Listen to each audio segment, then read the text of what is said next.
Hey kiddos, it's JiggyKiddo and Mota. This is episode 17. He is here for moral support, I am here for moral support.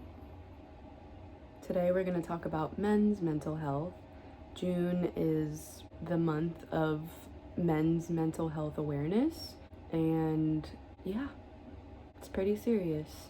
I want to be serious about it. Please take me serious when I talk about these things. I know that usually the things I talk about are kind of a joke or just kind of giggly and things, but it's something that I've thought about talking about for a few days, honestly, probably for a few weeks, and I've just been a little, honestly, hesitant myself to talk about it. I mean, clearly for one, because I am a woman and I'm here to talk about men's mental health, and some of you may be like, you have no idea what you're talking about.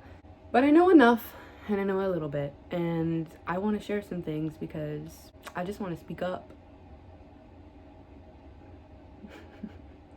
He is so cute. For him only being 5 pounds, he does start to get kind of heavy. My arm is tired. He's so cute though. My bubby. I'll be right back. Give me a sec. Okay, I'm just gonna let him. Bless you. Are we shocked or surprised at all that I still haven't fixed my screen protector? Sorry. It'll happen someday. But yes, we are here to talk about... Oh my gosh, the lighting is crazy right now.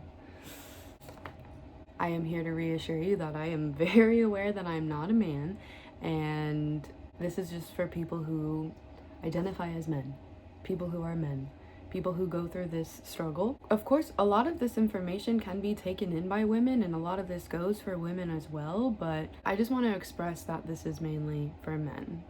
So to start off, I'm sure this is something that we have heard, but men account for nearly 80% of the unaliving death rates. I want to say the word that I should be saying, but I'm a little scared to say it on YouTube because I don't want this to get flagged or anything, but you know what I mean. But yeah, 80%, that's a lot.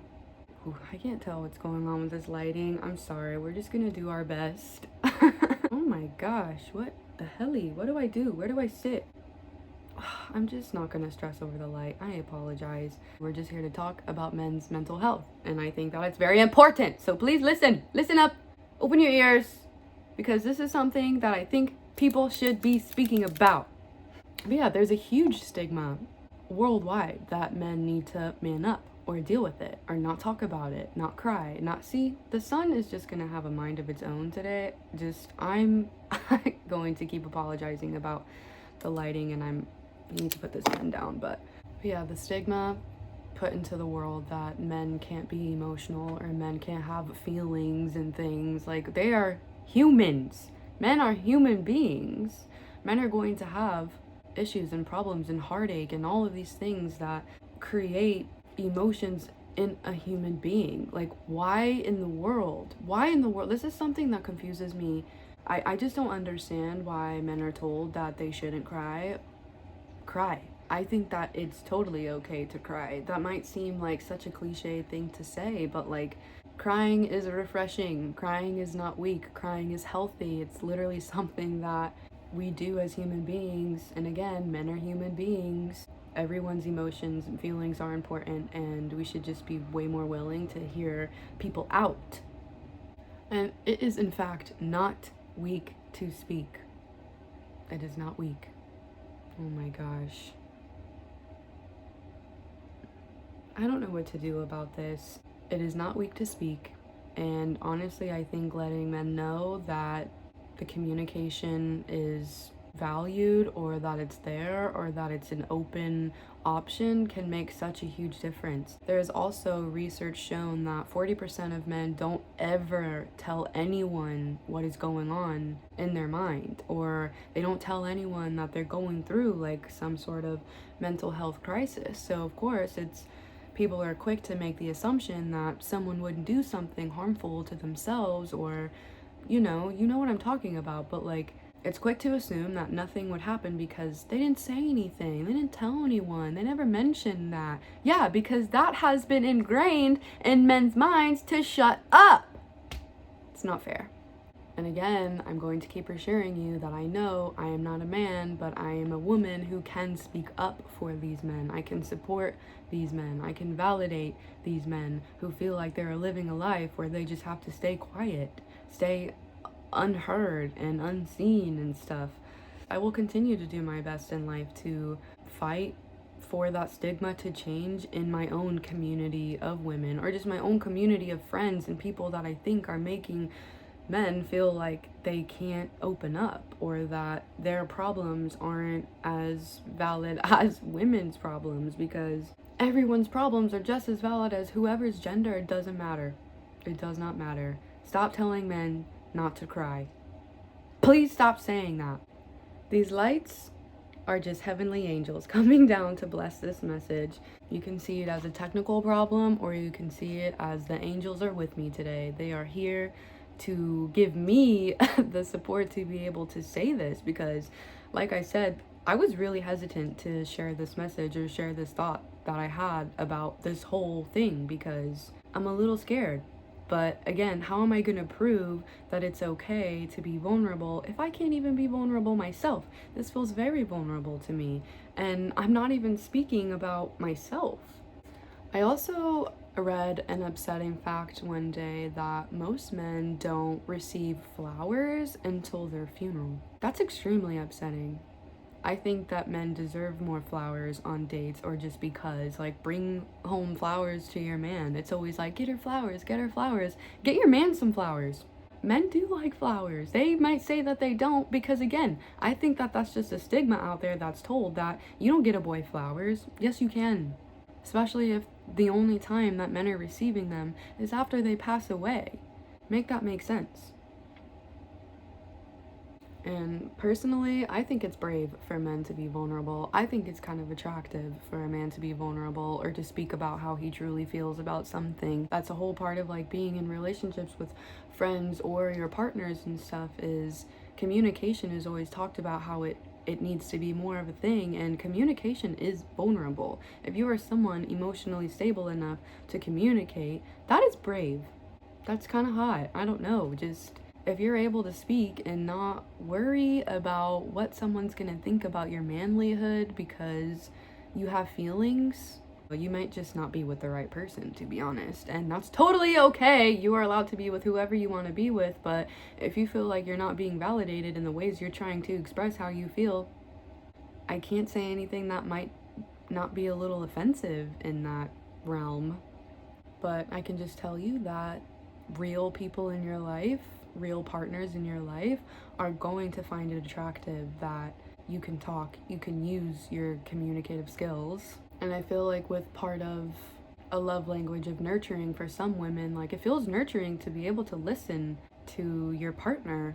You're not burdening the people that you love or that love you because you want to talk to them, because you want to tell them how you feel. I might sound like a broken record in this message, and I might sound like I'm repeating them, but I feel like each thing that I'm saying is going to have its own point or its own part to it. But you are not a burden for having emotions. Don't ever, please, stop feeling like you are a burden. I know that it can be tricky if it's your own family making you feel this way, or it's coming from the people that you believe you should be able to trust, or you believe that you should be able to go to when you're having an issue or a thought you want to get off your chest. I understand that that can be really tricky, because then it's like, who do you go to? Who do you talk to?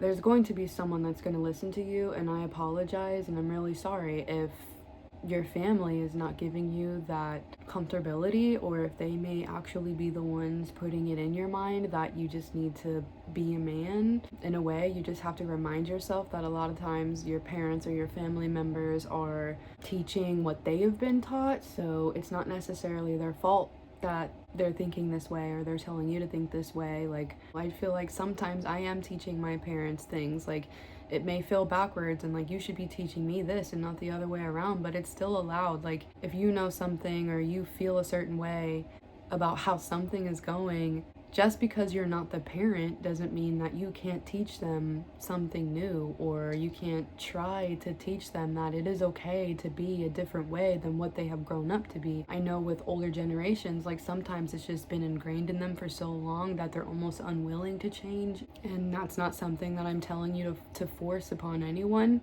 but I'm sorry. I feel like some of these things I just want to say that I am validating that this is a fact, that sometimes it's your own family making you feel this way. I guess in a way I could say that that's what therapy is for. Again, there's also a stigma around men going to therapy. Some people out there think that that's like not a manly thing to do. What? Make that make sense. Make that make a whole lot more sense. And I'm aware too that therapy is expensive. Sometimes therapy is inaccessible, and it may just be something you don't actually want to do. I'm not here trying to preach anyone into going into therapy. But if you want to try therapy, do it. Don't let anyone tell you that you shouldn't or you couldn't, because if you want to and you can, do that. Do it. I highly suggest it if it's something that you are really, really wanting to do. It just sucks because I know that it is such a known fact that stuff like that can be unaffordable, which is also just, again, one of the things I want to say I'm sorry about. It should be a lot easier. I'm really hoping that someday it is easier to get into. Sorry, gotta let him do his thing. What is he doing? He's got to get himself cozy. If it's not your family you can speak to, and it's not therapy that you can go to, it really could be a stranger. Someone with a bias about your life, someone who knows nothing. Like, therapists are technically strangers anyways. If you find a random stranger that you just click with on communication skills with, like, you are allowed to talk to a stranger. Just make sure that they're not going to go spread your business to the world. But if you have found a person that listens to you and validates you, it doesn't matter who it is.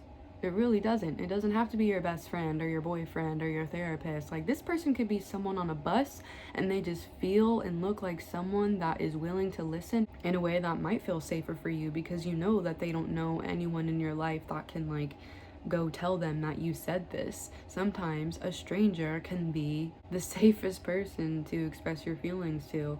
That may not make sense to everyone, that may not make sense to you, but I can say that I've personally talked to a stranger about something deep, and then I left that conversation feeling a little more listened to or a little more seen. And when it comes from a stranger, it just feels different, because this person just reminds you that we are a human society, and we are all one, and we are all connected, and it doesn't have to be blood for this person to be close to you. I feel like what I'm saying isn't really making sense, or maybe I'm just kind of going off the deep end here, but if you don't have friends or family or a partner you can speak to a stranger. This is just one of the aspects in life that I have always really felt so strong about, because what do you mean men aren't supposed to cry? I just don't get that. Why do we have men believing that the best option is for them to be 6 feet under?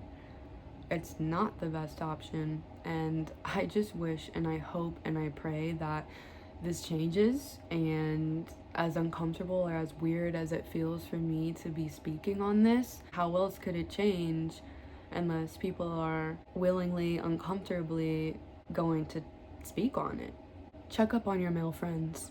Check up on them. You don't have to, like, really understand what they're going through or get them to tell you how they're actually feeling, but sometimes just like a hey, thinking about you, or just like a hey, or the fact that you wanted to speak to them in general. You never know when, like, that call to someone might change their life. It doesn't matter what you're talking about. They could be seconds away from doing something extremely harmful, but you reaching out and letting them know that someone is thinking about them, it can help. They mean it when they're saying check up on your friends, check up on your male friends, check up on your girlfriends, check up on your people that you love. I know that a lot of people nowadays just feel like there needs to be a mutual energy to it, and they're not reaching out to me, so I'm not going to reach out to them. I annoyingly reach out to people I haven't talked to in quite some time just to say, hey, miss you, love you, and that's it.